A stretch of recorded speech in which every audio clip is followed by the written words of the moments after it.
Tim Satuan Reskrim Polres PD menangkap 5 tersangka pelaku judi online di sejumlah tempat di PD. Para pelaku tindak pidana perjudian tersebut berinisial AM, KM, AM, DMI, dan TM. Polisi menangkap pelaku dalam rangkaian penyelidikan yang dilakukan pada Rabu 20 Juni 2024 sekira pukul 00.30 waktu Indonesia Barat. Dalam penyelidikan tersebut, petugas menciduk 3 tersangka yang sedang bermain judi slot, yakni AM warga Kecamatan Mutiara. Dia ditangkap di kawasan Pasar Rakyat Berenun. Kemudian KM warga Pekanbaru ditangkap di kawasan Rambayan dan AMD warga Indrajaya ditangkap di kawasan Simpang Kemangan. Sementara 2 tersangka lain yang ditangkap polisi ketika patroli Jumat 21 Juni sekira pukul 02.00 waktu Indonesia Barat, yaitu MI dan TM.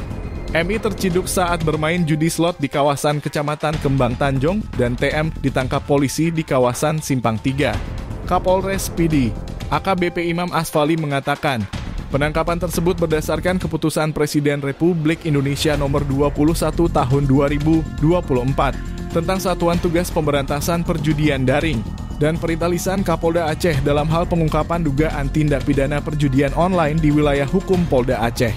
Imam menyebutkan para pelaku bermain game slot mahjong. Mereka bermain dengan cara melakukan deposit uang di sejumlah laman situs internet yang berbeda-beda.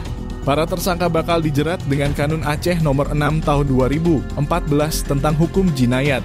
Jika terbukti bersalah, mereka terancam hukuman cambuk atau denda paling banyak 300 gram emas murni. Masyarakat diimbau agar tidak ikut mendaftarkan akun judi atau bermain judi online tersebut. Apalagi saat ada ajakan atau iklan yang masuk ke handphone masing-masing.